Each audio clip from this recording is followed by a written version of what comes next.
மாஸ்டருக்கு வணக்கம். அனைத்து சகோதர சகோதரிகளுக்கும் வணக்கம். பாபுஜி மாஸ்டர்னுடைய சகஜ மார்க்க தத்துவம் இந்த புத்தகத்தில் 5வது அத்தியாயம் மெய்மை உணர்தலுக்கான வழி, அதில் அபியாசியின் பங்கு. இந்த அத்தியாயத்தில் மாஸ்டர் 7 பகுதிகள் கொடுத்து அதற்கான விளக்கங்களையும் கொடுத்துருக்காங்க. இப்போ இதில் கடைசி பகுதி சரணாகதி. தெய்வீகத்தை உணர்தல் அப்படிங்கிறது தான் தன்னிலை உணர்தல்னு சொல்லப்படுறது. அதாவது நம்மளை நாம் உணரும்போது நான் அப்படிங்கிறது யார், இந்த புரிதல் நமக்குள்ளே கிடைக்கும்போது நாம் நமக்குள்ளே இருக்கிற கடவுளை உணர்கிறோம். இப்போது இதனுடைய ஒரு அனுபவத்தை சாருஜி மாஸ்டர் சொல்கிறாங்க. அதாவது மாஸ்டர் இது தன்னுடைய முதல் அனுபவமாக சொல்லிட்டு, நான் ஒரு சுரங்க பாதைக்குள்ளே போயிட்டுருந்தேன். அந்த சுரங்க பாதையினுடைய மறுமுனை ஒரு புள்ளி வடிவில் ஒளி மாதிரி தென்பட்டது. அப்போ அந்த நேரத்தில் அந்த ஒளியை பார்த்து அதையே கூர்ந்து பார்த்து நான் முன்னேறிக்கிட்டே போயிட்டுருக்கும்போது புள்ளி மாதிரி இருந்த அந்த ஒளி அப்படியே விரிவடைஞ்சிக்கிட்டே போய் அந்த சுரங்க பாதையினுடைய மறுமுனையாக மாறிடுச்சு. அப்போ நான் அந்த ஒளிக்குள்ளேயே போய் சுரங்கப்பாதையை கடந்து வெளியில் வர்ற மாதிரி இருந்தது. அப்படி வெளியில் வந்த பின்னாடி அங்கே ஒரு கோலம் மாதிரி ஒன்று தென்பட்டது, ஒரு வட்ட வடிவிலான கோலம். அந்த கோலத்துக்குள்ளே முதல்ல நான் பாபுஜி மகராஜை பார்த்தேன். அவரை பார்த்துக்கிட்டே இருக்கும்போது உடனே அங்கே லாலாஜி மகராஜ் தங்க வடிவத்தில் தோற்றமளித்தார். அதாவது அவரே தங்கமயமாக இருந்தார். அமைதியே உருவான வடிவத்தில் ஒரு புன் சிரிப்போட காட்சியளித்தார். பாபுஜி மாஸ்டர் லாலாஜி மாஸ்டராக மாறியிருந்தார். முதல்ல பாபுஜியாக இருந்தவர் அப்புறம் லாலாஜியாக மாறி கடைசியாக அவர் நானாக மாறினார். இது கண்ணாடியில் பார்க்குற உருவம் மாதிரி தெரியல, அங்கே தோற்றமே என்ன மாதிரி இருந்தது, அதாவது நானே அங்கே இருந்த மாதிரி இருந்தது. இப்போ இந்த காட்சியை பற்றி நான் பாபுஜி மாஸ்டர்கிட்ட சொன்னப்போ, பாபுஜி மாஸ்டர், இதுதான் ஆன்மீகத்தினுடைய ரகசியம், நீ அவரை தேடும்போது உன்னையே காண்கிறாய் அப்படின்னு சொன்னார். அது மட்டும் இல்லாமல் இதுதான் தெய்வீகத்தினுடைய வெளிப்பாடு, சுயத்தினுடைய வெளிப்பாடு. இதை தான் மாஸ்டர் சொல்கிறாங்க, தெய்வீகத்தை உணர்தல் என்பது தன்னிலை உணர்தல். ஏன்னா நமக்குள்ளே இருக்கிற உயரிய சுயம்தான் உண்மையான சுயம். நான் அப்படின்னு சொல்லி நாம் எதை சொல்லிகிட்டு இருக்கோமோ அதுதான் அங்கே இருக்கிற உண்மையான சுயம். இவ்வளோ காலமாக நான் அப்படிங்கிறத நம்மளுடைய உடம்பாக நாம் சொல்லிகிட்ருக்கோம். ஆனால் உண்மையான நான் அப்படிங்கிறது நமக்குள்ளே இருக்கிற உண்மையான சுயம், உயரிய சுயம். நாம் எப்போவுமே நம்மளுடைய ஆன்மாவை தனியாக விட்டுட்டு நம்மளுடைய வாழ்க்கையில் ஆன்மாவிற்கு எந்த பங்குமே இல்லை அப்படிங்கிற மாதிரி நினச்சிட்டு ஸ்தூலமான உலகாதாயமான மனதை கொண்டு ஒரு வாழ்க்கையை நம்ம வாழ்ந்துட்டுருக்கோம். இதுதான் ஒரு சாதாரணமான மனித வாழ்க்கையை குறிக்குது. ஆனால் நமக்குள்ளே இருக்கிற ஆன்மா மௌடமான சாட்சியாக இருக்குது. இந்த கருத்தை தான் வேதத்தில் புருஷ சுக்தம் சொல்லுது. கடவுள் அங்கு நிரந்தரமாக ஒரு சிறு ஒளியாக அணு அளவில் இருக்கின்றார் அப்படின்னு சொல்லிட்டு. அப்போ நாம் என்ன பண்ணணும், அவரை நம்மளுடைய வாழ்க்கையில் விழிப்புற செய்யணும். அப்படி நம்ம செய்யலைன்னா அடுத்து வரக்கூடிய எல்லா பிறவிகள்லையுமே அந்த உயரிய சுயம் அல்லது கடவுள் ஒரு சாட்சியாக மட்டுமே உள்ளே இருந்துட்டு போயிடுவார். அப்போது ஆன்மாவை விழிப்புணர்வு செய்ய வைக்கிறது. இதை தான் நாம் ஆன்மீகத்தில் செய்கிறோம். அப்போது ஆன்மீகத்தில் குறிப்பாக மாஸ்டர்னுடைய முதல் சிட்டிங்கில் மாஸ்டர் ஆன்மாவை தட்டி விழிப்படைய செய்ய வைக்கிறாரு.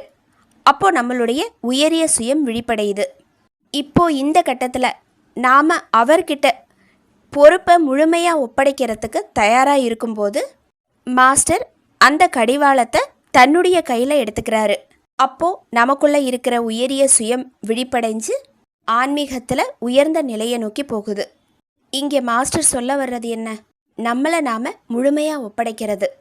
பகவத்கீதையில் சொல்லப்பட்ட மாதிரி ஒரு தேர் இருக்குது. அந்த தேரில் அர்ஜுனன் இருக்கிறாரு, அங்கே கிருஷ்ணரும் இருக்கார். கிருஷ்ணர் ரதத்தினுடைய சாரதியாக இருக்கார். இந்த காட்சி எதை குறிக்குது, அதாவது இங்கே கிருஷ்ணர் ரதத்தினுடைய சாரதியாக மாறி அந்த ரதத்திற்கான பொறுப்பை ஏற்று அர்ஜுனனை வழிநடத்தி கொண்டுட்டு போகிறாரு. அந்த மாதிரி நமக்குள்ளே இருக்கிற ஆன்மா முழுவதுமாக விழிப்படைந்த நிலையில் அது நமக்கான பொறுப்பை முழுவதுமாக எடுத்துக்கிட்டு மனிதனுடைய வாழ்க்கையை வழிநடத்தி போகுது. ஆன்மீக பாதையை நோக்கி ஆன்மீகத்தினுடைய உயர்ந்த நிலையை நோக்கி. இந்த மாதிரியான வாழ்க்கையை கடவுளால் வழிநடத்தப்படக்கூடிய வாழ்க்கை, தெய்வீகத்தினுடைய குறிக்கோளுக்காக வழிநடத்தப்படக்கூடிய வாழ்க்கை, தெய்வீக இலக்கை நோக்கிய வாழ்க்கை அப்படின்னு சொல்லலாம். ஸ்ரீ கிருஷ்ணர் பகவத்கீதையில் சொல்கிற மாதிரி, நான் காட்டுகின்ற இந்த வழியில் நீ சென்றால் நீ அந்த பரந்தாமத்தை, அதாவது மூல முதலான வீட்டை அடைவாய். அங்கு போய் சேரும் எவரும் திரும்பி வருவதில்லை அப்படிங்கிறத யத் கத்வா ந நிவர்த்தந்தே தத் தாம பரமம் மம அப்படிங்கிற மாதிரி வடமொழியில் சொல்கிறாரு. இப்போ இங்கே நாம் செய்ய வேண்டிய வேலை என்ன? நம்மளுடைய சகஜ மார்க்கத்தில் நாம் முதல் சிட்டிங்கில் அறிமுகமாகும் போதே நம்மளை நாம் அந்த பரம்பொருள்கிட்ட முழுமையாக ஒப்படைக்கணும். அந்த ஒப்படைத்தல் தான் சரணாகதி அப்படின்னு சொல்லப்படுறது. இந்த சரணாகதி அப்படிங்கிறத பற்றி மேலை நாட்டு மக்கள் எப்போவுமே என்ன நானே அழிச்சுக்கணுமா அப்படின்னு கேட்குறாங்க. இது நம்மளை நாமளே இழக்கிறது கிடையாது, அழிச்சுக்கிறதும் கிடையாது. நம்மளுடைய வாழ்க்கையை நல்லா கவனித்து வழி நடத்தக்கூடிய ஒருத்தர்கிட்ட அந்த வாழ்க்கையை ஒப்படைக்கிறது தான் இதை குறிக்குது. அதுதான் சரணாகதின்னு சொல்லப்படுறது. அப்படி முழுமையாக ஒப்படைக்கும்போது நம்ம வாழ்க்கையை எப்படி வழி நடத்தணுமோ அந்த மாதிரி வழி நடத்தி கொண்டு போய் நமக்கான எல்லா பொறுப்புகளையுமே அவர் எடுத்துக்கிறாரு. ஒரு ரயில்லையோ விமானத்துலேயோ போகும்போது ஒரு பயணி எந்த கவலையுமே இல்லாமல் போகிறாரு. அது எப்படி நடக்குது? ஏன்னா அந்த பயணிக்கு அந்த இலக்கு எங்கே இருக்குது அப்படிங்கிறத பற்றி தெரியாது. ஒரு இடத்துக்கு போகணும் அப்படின்னு சொல்லிட்டு மட்டுமே அந்த ரயில்லையோ விமானத்துலேயோ ஏறி உட்கார்றாரு. மற்றபடி அங்கே கூட்டிகிட்டு போகிறது விமானியினுடைய வேலை. அந்த மாதிரி நம்மளுடைய லட்சியத்தை நாம் நிர்ணயம் பண்ணிட்டோம். அந்த லட்சியத்தை அடையிறதுக்கான நிச்சயமான எளிமையான வழி அப்படிங்கிறது மகத்தான மாஸ்டர்கிட்ட உண்மையான விதத்தில் சரணடைந்து நம்மளை முழுமையாக ஒப்படைக்கிறது. அதாவது இறக்காமலேயே இறந்தவராக நாம் மாறுறது, ஸ்தித பிரக்ஞா அப்படின்னு சொல்லக்கூடிய நிலையை அடையிறது. ஆதிசங்கரர் 3 விஷயங்களை பற்றி சொல்கிறாரு. முதலாவது, பூலோகத்தில் மானுட பிறவி எடுத்து பிறக்கிறது. ஏன்னா இங்கிருந்து தான் முக்திங்கிறது சாத்தியப்படுது. வேற எந்த உலகத்திலையும் முக்திங்கிறது சாத்தியமில்லை. 2வது, குரு ஒருத்தர் இந்த பூமியில் வாழ்ந்துட்டுருக்கும்போது அதே காலத்தில் பிறக்கிறது. ஏன்னா குரு இல்லாத காலத்தில், அவருடைய பிரசன்னம் இல்லாத காலத்தில், அவருடைய உதவி இல்லாத தருணத்தில் ஆன்மீக பாதைங்கிறது அவ்வளோ எளிதான விஷயம் கிடையாது. அடுத்தது முக்கியமான 3வது விஷயம், அவர் இருந்து, அதாவது மாஸ்டர் இருக்கக்கூடிய இடத்திற்கு நம்மளால் போக முடிஞ்சு அவரை மாஸ்டராக ஏற்றுக்கிட்டு அவரை சரணடைகிறது. இந்த 3 தான் ஆன்மீகத்தை நாடக்கூடிய ஆன்மாக்களுக்கு கடவுள் கொடுக்கக்கூடிய மிகப்பெரிய வரப்பிரசாதம் அப்படிங்கிறத ஆதிசங்கரர் சொல்கிறாரு. இப்போது மாஸ்டர் சொல்கிறது என்னென்னா, நம்மளுடைய அபியாசிகள் ஓரோருத்தருக்கும் அந்த வரப்பிரசாதம்ங்கிறது அருளப்பட்டிருக்கு. நாம் செய்ய வேண்டிய ஒரே வேலை என்ன? அவர்கிட்ட நம்மளை முழுமையாக ஒப்படைச்சு சரணடைகிறது. இந்த சரணாகதி உணர்வுங்கிறது ஒரு கட்டாயத்தினாலேயோ இல்லைனா ஒரு இயந்திரமான வழிகள்னாலேயோ உருவாக்கப்படும் போது அது உண்மையானதாக இருக்கிறதில்ல. இந்த உணர்வு எந்த விதமான அழுத்தமோ சிரமமோ இல்லாமல் தனக்குள்ள உண்மையான விதத்தில் இயல்பாக வளர்ச்சி அடையணும். அப்போது நாம் சரணடைஞ்சிருக்கோம் அப்படிங்கிற அந்த உணர்வு கூட இல்லாமல் இருக்கிறது தான் சரணாகதியினுடைய உண்மையான வடிவம். அப்படி உண்மையான விதத்தில் சரணடைந்த பின்னாடி நாம் செய்ய வேண்டியது என்ன? எதுவுமே கிடையாது. எல்லா பொறுப்பையும் மாஸ்டரே எடுத்துக்கிறாரு. அப்படி அவர் எடுத்துக்கிட்டு நம்மளுடைய வாழ்க்கையை அவரே வழி நடத்திட்டு கூட்டிகிட்டு போகிறாரு. இந்த நிலையில் அபியாசி எப்போவுமே சத்திய நிலையோட நெருங்கின தொடர்புடையவராக இருக்கிறாரு. தெய்வீக ஒளி அவருக்குள்ள தங்கு தடையில்லாமல் தொடர்ந்து பாஞ்சுக்கிட்டே இருக்குது. இப்படி ஒரு வாழ்க்கையை அபியாசி வாழும்போது அவர் வாழ்க்கையில் வரக்கூடிய ஓரொரு பிரச்சனையும் சுலபமாக குறுகிய காலத்திலேயே தீர்ந்தது. அப்போது ஒருத்தர் தன்னுடைய இதயத்தை விற்க முடியும் அப்படின்னா, அதாவது தெய்வீக மாஸ்டருக்கு அதை காணிக்கையாக அளிக்க முடியும் அப்படின்னா மேற்கொண்டு செய்யறதுக்கு எதுவுமே கிடையாது. அப்போது இந்த சரணடையக்கூடிய ஒரு நிலை நமக்குள்ளே உருவாகிடுச்சுன்னா இங்கே எல்லாத்திற்குமான முடிவும் கிடைச்சிருது. நம்மளுடைய இதயத்தை அவருக்கு காணிக்கையாக செலுத்துறது. நாம் எல்லாருமே அன்புங்கிற விஷயத்தை பற்றி நிறைய பேசுகிறோம். நாம் பேசுகிற அன்புன்னா என்ன, அதுக்கு முன்னாடி தேவை என்ன, அதுதான் முழுமையான சரணாகதி. இப்போ ஆன்மீக பாதையில் நாம் உயர்ந்த கட்டத்திற்கு போனாலும், அதாவது 13வது புள்ளியில் மைய மண்டலத்தில் கூட இருக்கலாம். ஆனால் அந்த நிலையில் அன்புங்கிற அந்த இறுதிக்கட்ட நிலை நமக்குள்ளே இல்லைன்னா சமுந்தர் கோ பைட்டா அப்படின்னு பாபுஜி மாஸ்டர் சொல்லக்கூடிய வார்த்தை மாதிரி ஆயிடும். அதாவது அவர் சொல்கிறது என்னென்னா, சமுத்திரத்தை இழந்து விட்டீர்கள் அப்படிங்கிறது. நீங்கள் சமுத்திரத்திற்கு அருகில் இருக்கலாம், ஆனால் உங்ககிட்ட அன்பு இல்லைன்னா நீங்கள் பெற்றிருந்த எல்லாத்தையுமே இழந்தவர் மாதிரி தான். அப்போது அந்த அன்பிற்கான முன் தேவை அப்படிங்கிறது தான் சரணாகதின்னு சொல்லப்படுறது. நிறைய பேர் சொல்லலாம், நான் இந்த மிஷினில் 35 வருஷமாக இருக்கேன் அப்படின்னு சொல்லிட்டு. சிலர் மாஸ்டர் ஆரம்பிக்கிறதுக்கு முன்னாடியே நான் ஆரம்பிச்சிட்டேன் அப்படின்னு கூட சொல்கிறாங்க. அதே நேரத்தில் 1 வாரம், 1 மாதம், 1 வருடமான அபியாசிகளும் இருக்கிறாங்க. வருடங்களினுடைய எண்ணிக்கை எதையுமே தீர்மானிக்கிறதில்ல. சரணாகதி நிலைங்கிறது அவங்கவங்க தனக்குத்தானே உருவாக்கிக்கிட்ட தனிப்பட்ட அன்பு அப்படிங்கிறது. அந்த உணர்வு உங்ககிட்ட இருக்கா இல்லையா அப்படிங்கிறது தான் இங்கே கேள்வி. இப்போ இந்த சரணாகதி உணர்வை எப்படி வளர்த்துக்கிறது? இதயத்தினுடைய சரணாகதிங்கிறது அது சுலபமான வழியில் ஏற்படுறதுக்கு சித்தத்தினுடைய ஒரு செயல்பாடு மட்டும்தான் தேவைப்படுது. சித்தம்ங்கிறது என்ன? Will power. நமக்குள்ள அந்த வில் பவர் எந்த அளவு நேர்த்தியாக ஸ்திரமாக இருக்கோ அந்த அளவுக்கு அந்த செயல்பாடுங்கிறதும் சக்தி வாய்ந்ததாக இருக்குது. இப்போது இந்த வில் பவரை நாம் பயன்படுத்தணுன்னா முதல் நாளில் இருந்தே பற்றற்ற மனோபாவங்கிறது நமக்குள்ளே வந்துடுது. அப்போது இங்கே தேவைப்படுறது எல்லாமே துணிவு. துணிவோட ஒரு விஷயத்தை ஆரம்பிக்கிறது. அடுத்த சில வழிமுறைகளும் இருக்குது. இதை வளர்த்துக்கிறதுக்கான வழிமுறைகள் மேலாண்மை கோட்பாடாக சொல்லப்படுற பரஸ்பரமான நம்பிக்கை, மரியாதை. அதாவது நாம் யார்கிட்ட சரணாகதி அடையணும் அப்படின்னு சொல்லிட்டு நினைக்கிறோமோ அவர் மேலே நாம் முழுமையான நம்பிக்கையும் மரியாதையும் கொண்டிருக்கணும். அடுத்த விஷயமா சொல்லப்படுறது பரி உணர்வு. அதாவது மற்றவங்களை பற்றி என்றது. நம்மளுடைய உணர்வுகளுக்கு முன்னாடி மற்றவங்களுடைய உணர்வுகளை பற்றி என்றது. அந்த பரி உணர்வுன்னு சொல்லப்படுற எம்பதி நமக்குள்ளே இருக்கும்போது இந்த சரணாகதி உணர்விற்கான பக்குவமும் நமக்குள்ளேயே வளர ஆரம்பிக்குது. அப்போது பரஸ்பர நம்பிக்கை, மரியாதை இதை 2த்தையும் வளர்த்துக்கிட்டு அதே நேரத்தில் பரி உணர்வையும் நமக்குள்ளே கொண்டு வரும்போது சரணாகதி உணர்வு மேம்பட்ட நிலையை அடையுது அப்படிங்கிறத சொல்கிறாங்க. ஆன்மீகத்துறையில் நமக்கு மாஸ்டர் இருக்கார். அவரை அன்பிற்குரியவராக நமக்கான பங்குதாரராக நம்மளை ஏற்றுக்கிட்டு அவர்கிட்ட முழுமையாக ஒப்படைக்கும்போது அவர் ஒருபோதும் நம்மளை கைவிடவோ ஏமாற்றவோ மாட்டார். அப்போது நம்ம வாழ்க்கையை முழுமையாக அவர்கிட்ட பணயம் வைக்கிறது. அப்படி வைக்கும்போது அந்த வாழ்க்கையில் எப்போவுமே நம்ம தோக்க மாட்டோம். இந்த சரணாகதி உணர்வை செயற்கையாக உருவாக்க முடியாது. அது வளர்த்து கொள்ளப்பட வேண்டிய ஒன்று. ஒரு கண நேரத்திலையும் சரணாகதி நிலையை அடைய முடியாது. சரணடைந்த ஒருவனா, சரணடைந்த சீடனா, சரணடைந்த அன்பு செலுத்துவனா நாம் மாறணும்.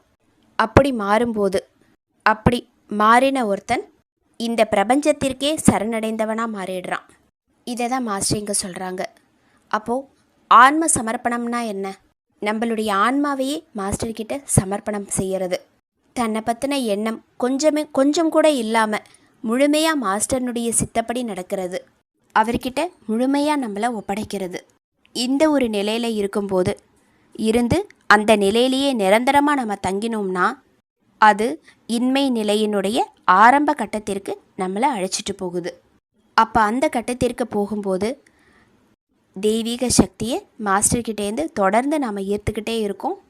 அதன் மூலமாக மாஸ்டர் என்ன நினைக்கிறாரோ, அவருடைய சித்தம் எதுவோ அதையே நாமளும் நினைக்கிறோம், அதையே செய்கிறோம். இந்த உலகத்தில் எதையுமே நம்மளோடது அப்படின்னு சொல்லி நினைக்கிறதில்ல. அப்போது எது ஒன்றுமே மாஸ்டரால் நமக்கு ஒப்படைக்கப்பட்ட பொறுப்பு, அது புனிதமான பொறுப்பு அப்படின்னும் அந்த காரியத்தை நாம் செய்யும்போது அது மாஸ்டர்னுடைய விருப்பம் அப்படின்னும் எண்ணி செய்ய ஆரம்பிக்கிறோம். இப்போது நம்மளுடைய சித்தம் மாஸ்டர்னுடைய சித்தத்துக்கு பரிபூர்ணமாக கீழ்ப்படியுது. சரணாகதிங்கிற உணர்வு அப்படி ஒன்றும் எளிதாக அடையப்படக்கூடிய சாதாரணமான விஷயம் கிடையாது. நமக்கான உணர்வுகள், உணர்ச்சிகள், அறிவுத்திறன் இது எல்லாமே பூஜ்ஜியமாகணும். இந்த இடத்துல நம்மளுடைய செயல்பாடுங்கிறது எதுவுமே இருக்கக்கூடாது. நான் செய்யறேங்கிற உணர்வு கூட அந்த இடத்துல இருக்கக்கூடாது. அந்த மாதிரி எல்லாமே இன்மைத்தன்மைக்கு, அதாவது பூஜ்ஜியத்திற்கு கொண்டு வரப்பட்டதுக்கு அப்புறமா தான் இந்த சரணாகதி உணர்வே ஆரம்பிக்குது. இப்போ அந்த நிலைக்கு வர்றதுக்கு நாம் ஆரம்பத்திலிருந்து பக்தியினுடைய ஆரம்ப விதியிலிருந்து ஆரம்பிக்கிறோம். பக்தியினுடைய ஆரம்ப விதிங்கிறது என்ன? முதல்ல இதயத்தில் அன்பு இருக்கணும். ஒழுக்க கட்டுப்பாட்டோட எல்லா பயிற்சி முறைகளையும் நாம் செய்யணும். நம்மளுடைய மனோபாவத்தில் ஏற்புத்தன்மை இருக்கணும், அதாவது எல்லாத்தையும் ஏற்றுக்கக்கூடிய மனோபாவம். அப்போது இதயத்தில் அன்பு, இருப்பில் ஒழுக்க கட்டுப்பாடு, மனோபாவத்தில் ஏற்புத்தன்மை, இந்த 3 விதிகளையும் தொடர்ந்து கடைபிடிக்கிறதின் மூலமாக பக்தி நமக்குள்ளே வளருது. அந்த பக்தி உணர்வு தான் சரணாகதி நிலைக்கு கொண்டு போகுது. அப்போது அந்த கட்டத்தில் மாஸ்டரை ஒரு மேம்பட்ட மனிதராக நாம் நினச்சிட்டு அவருக்கு நாம் அடிபணிய ஆரம்பிக்கிறோம். முதல்ல நம்மளுடைய இதயத்தில் அன்பை கொண்டு வரோம், அதாவது மாஸ்டர் மீதான அன்பு. அந்த அன்பின் காரணமாக ஒழுக்க கட்டுப்பாடு நமக்குள்ளே வளர ஆரம்பிக்குது. மாஸ்டர் பரிந்துரைப்படி எல்லா விஷயங்களையும், எல்லா பயிற்சி முறைகளையும் திறம்பட செய்ய ஆரம்பிக்கிறோம். அப்படி செஞ்சு அந்த அன்பால் அவரை நோக்கி முன்னேறும்போது எல்லாத்தையுமே ஏற்றுக்கக்கூடிய மனோபாவம் நமக்குள்ளே வளர ஆரம்பிக்குது. இந்த சூழ்நிலையில் மாஸ்டர்கிட்ட முழுமையாக நம்மளை ஒப்படைச்சு அடிப்பணிய ஆரம்பிக்கிறோம்.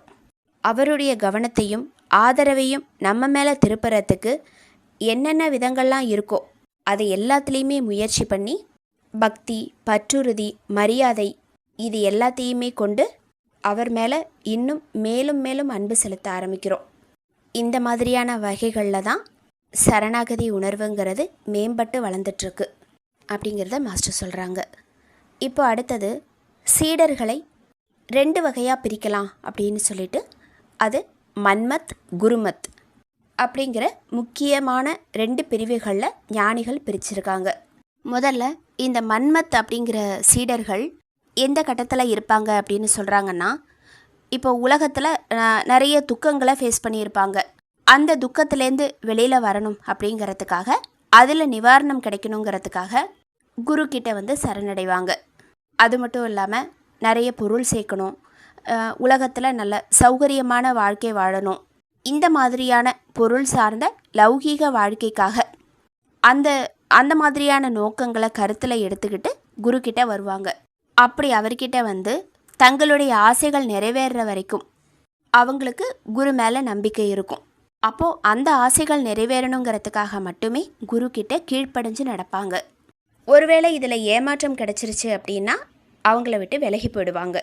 இப்போது இந்த மாதிரி வர சீடர்களுக்கு உண்மையிலேயே இந்த கீழ்ப்படிதல்னா என்ன, பணிதல்னா என்ன அப்படிங்கிறத பற்றி எதுவுமே தெரியாது. அந்த எண்ணம் கூட அவங்களுக்குள்ளே வர்றதில்லை. அப்போது அவங்களுக்கு ஆன்ம சமர்ப்பணம் அப்படிங்கிற பேச்சுக்கே, அதாவது சரணாகதிங்கிற பேச்சுக்கே இங்கே இடமில்லை. இப்போது அடுத்த வகையாக சொல்லப்படுறது குருமத் சீடர்கள். இவங்க மேன்மையான சீடர்களாக சொல்லப்படுறவங்க. எந்த விஷயத்துலேயும் மாஸ்டர்னுடைய கட்டளைகளுக்கு கீழ்ப்படிஞ்ச நிலையில் இருப்பாங்க. அதாவது எல்லா விதத்துலேயுமே அவருடைய சித்தத்திற்கு பணியறதுக்கு முயற்சி பண்ணுவாங்க. இங்கே பணிதல் அப்படிங்கிறது கீழ்ப்படிதல்லேருந்து ஆரம்பிக்குது. இப்போ மாஸ்டர்கிட்ட நம்ம முழுமையாக பணியும் போது அவர் ஆன்மீகத்தில் உயர்ந்த நிலைகளில் இருக்கிறாரு. அப்போது அந்த மாஸ்டர்னுடைய ஒரு பேராற்றல் நமக்குள்ளேயும் ஆழமான பதியக்கூடிய நிலையில் உருவாகுது. அப்படி உருவாகும்போது அவர் என்ன சொல்கிறாரோ அதை பின்பற்றி நடக்கணும் அப்படிங்கிற உணர்வும் நமக்குள்ளே வர ஆரம்பிக்குது. அப்போ முதல்ல அவரை பணிஞ்சு கீழ்ப்படிஞ்சு அவர் சொல்கிறத கேட்டு நடக்கிறதுக்கு முயற்சி பண்ணணும். இதை தான் மாஸ்டர் இங்கே சொல்கிறாங்க. சரணாகதி அப்படிங்கிறதுக்கு தசரத மன்னனுடைய மகன் பரதன் ஒரு அழகான உதாரணம் அப்படின்னு சொல்லிட்டு, அயோத்தியினுடைய மக்களை அழைத்து கொண்டு தன்னுடைய சகோதரர் ராமரை ஊருக்கு திரும்புறதுக்கு தூண்டுவதற்காக பரதன் காட்டிற்கு போன போது நிகழ்ந்த ஒரு சம்பவத்தை மாஸ்டர் இங்கே சொல்கிறாங்க. அதாவது பரதன் தன்னுடைய ஊர் மக்கள் எல்லாரையுமே கூட்டிக்கிட்டு ராமரை மறுபடியும் நாட்டிற்கு கூட்டிகிட்டு வர்றதுக்காக போகிறாரு. அப்போ மக்கள் எல்லாருமே ராமர் மறுபடியும் திரும்பி வரணும், நாட்டுக்கு திரும்பி வரணும்னு வேண்டுகோள் விடுக்கிறாங்க. அப்போ ராமர் சொல்கிறாரு, பரதன் என்னை தலைநகருக்கு திரும்பி வரணும் அப்படின்னு சொல்லி சொன்னால் நான் வர்றதுக்கு தயார் அப்படின்னு சொல்லி ராமர் பதில் சொல்கிறாரு. அப்போ எல்லாருமே பரதனை திரும்பி பார்க்குறாங்க. அதற்கு பரதன் அமைதியான விதத்தில் என்னுடைய கடமை பின்பற்றி செல்வது தானே அன்றி ஆணையிடுவதல்ல அப்படின்னு சொல்லி பதில் சொல்கிறாரு. ராமர் என்ன சொல்கிறாரோ அதை கேட்டு நடக்கிறது தான் என்னுடைய வேலை. ராமரை இப்படி செய்ய அப்படி செய்யன்னு சொல்கிறது என்னுடைய வேலை கிடையாது அப்படிங்கிறத சொல்கிறாரு. இதுதான் உண்மையான சரணாகதி உணர்வு, கீழ்ப்படிதல், பணிதல் அப்படிங்கிறது. அப்போது ஓரொரு அபியாசியினுடைய பாதையிலையும் சுய சரணாகதிங்கிறது மிகுந்த முக்கியத்துவத்தை பெற்றிருக்கிற ஒன்று அப்படிங்கிறத சொல்லிட்டு மாஸ்டர் இந்த சரணாகதிங்கிற பகுதியை முடிச்சிருக்காங்க. இப்போது இந்த 5வது அத்தியாயமான மெய்மை உணர்தலுக்கான வழி, அதில் அபியாசியின் பங்கு, இந்த அத்தியாயம் முடிஞ்சிருச்சு. இந்த அத்தியாயத்தில் மாஸ்டர் இறுதி நிலையை அடையணும் அப்படிங்கிற லட்சியத்தை நாம் எடுத்துக்கிட்டோம். அந்த லட்சியத்திற்கு ஒரு அபியாசியாக நம்ம என்னென்ன பங்குகளை அளிக்கணும், நம்ம சைட்லேருந்து என்னென்ன ஒத்துழைப்புகளை கொடுக்கணும் அப்படிங்கிறத பற்றி சொல்லியிருக்காங்க. முதல்ல பயிற்சிகளினுடைய முக்கியத்துவம், அதாவது தியானம் செய்கிறது, அந்த தியானத்தை எப்படியெல்லாம் செய்யணும், அதற்கான முன்னேற்பாடுகள் எப்படியெல்லாம் இருக்கணும் அதை பற்றி. அடுத்தது பிரார்த்தனையினுடைய முக்கியத்துவம் பற்றி, அந்த பிரார்த்தனையை என்ன மனோபாவத்தில் சமர்ப்பிக்கணும், அதனுடைய முக்கியத்துவம் என்ன. அடுத்தது 3வது விஷயமா, இந்த உலகத்தில் எல்லா கடமைகளையும் நாம் செஞ்சிட்டு இருந்தாலும் அதில் எப்படி ஒரு பற்றில்லாத நிலையை உருவாக்கிக்கணும், அந்த பற்றின்மையை வளர்த்துக்கிறதுனுடைய முக்கியத்துவம் என்ன, இதை பற்றின விஷயங்கள். அடுத்தது உலகாதாய வாழ்க்கையில் எல்லா கடமைகளையும் பொறுப்புகளையும் நாம் செஞ்சிட்ருக்கிற வேலையிலையும் அதை எல்லாத்தையும் இறைவனுடைய நினைப்போடு செய்யறது, அப்படி செய்யும்போது அதற்கான பலன்கள் என்ன. அடுத்தது பக்தியினுடைய முக்கியத்துவம், இறுதியாக சரணாகதி அடையிறது, நம்மளை பற்றின எண்ணம் எதுவுமே இல்லாமல் முழுமையாக நம்மளை மாஸ்டர்கிட்ட ஒப்படைக்கிறது.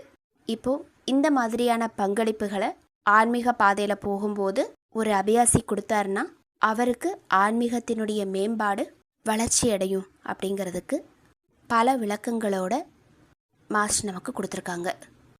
கடைசியாக ஒரு கதை. ஒரு கிராமத்தில் ஒரு பள்ளியில் சமஸ்கிருத வகுப்பு நடந்துட்டு இருந்தது.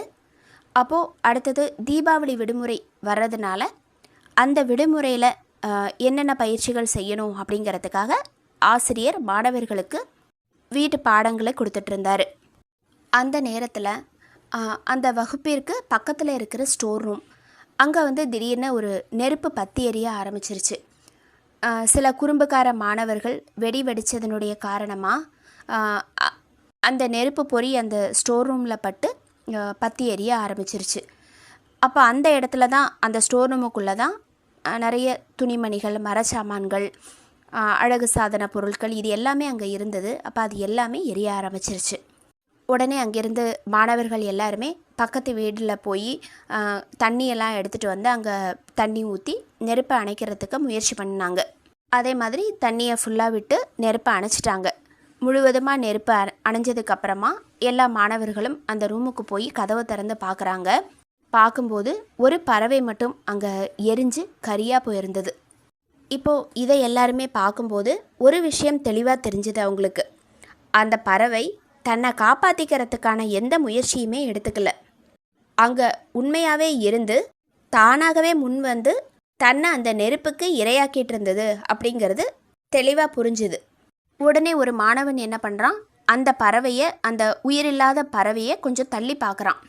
அப்படி தள்ளி பார்க்கும்போது அடியில் 3 பறவைகள் உயிரோடு இருந்தது. இப்போ எல்லாருக்குமே தெளிவாக புரிஞ்சுது, அந்த 3 குட்டி பறவைகளும் இந்த பறவையினுடைய குட்டிகள் அப்படின்னு சொல்லி, குஞ்சுகள் அப்படின்னு சொல்லி தெரிஞ்சுது. அப்போது அந்த 3 குஞ்சுகளை காப்பாற்றுறதுக்காக இந்த பறவை தன்னையே நெருப்புக்கு இரையாக்கியது. இப்போ ஒரு மாணவன் ஆசிரியர்கிட்ட கேட்குறான், இந்த தாய் பறவை தன்னுடைய குஞ்சுகளை காப்பாற்றினதுக்கு காரணம் அந்த குஞ்சுகள் மீது இந்த தாய் பறவைக்கு இருந்த பற்றுதலா அப்படின்னு சொல்லிட்டு. அப்போ அந்த ஆசிரியர் சொல்கிறாரு, இது பற்றுதல் கிடையாது, இது தாய் அன்பு, அதனுடைய வடிவம், அதனுடைய இறுதி நிலை அப்படின்னு சொல்லிட்டு. பற்றுதல் அப்படிங்கிறது இருந்ததுன்னா இந்த மாதிரி ஒரு சூழ்நிலை வரும்போது முதல்ல அவர் தன்னை காப்பாற்றிக்கிறதுக்கு தான் பாடுபட்டிருப்பார். அப்படி இல்லைன்னா அந்த சூழ்நிலையிலேருந்து ஓடியிருப்பார். கடவுள் அம்மாவுக்கு ஈடு இணையில்லாத உணர்ச்சிகளை கொடுத்துருக்கிறாரு. தாயினுடைய அன்புங்கிறது இந்த உலகத்தில் ஈடு இணையற்ற அன்பிற்கு மிக மிக சிறந்த எடுத்துக்காட்டு. அப்போது அன்புங்கிற விஷயம் எல்லா சூழ்நிலைகளையுமே எளிதாக மாற்றிடுது. யாருடைய இதயம் அன்பால் நிரம்பி வழியுதோ அவருக்கு மரணம்ங்கிறதே கிடையாது. அப்போது அந்த அன்பினுடைய இயற்கையான நிலைதான் சரணாகதி. எந்த அளவுக்கு நம்மளுடைய இதயம் அன்பால் நிரம்பி வழியுதோ அங்கே சரணாகதி உணர்வும் நமக்குள்ள இயல்பாகவே வந்துடுது. மாஸ்டருக்கு நன்றி. அனைத்து சகோதர சகோதரிகளுக்கும் நன்றி.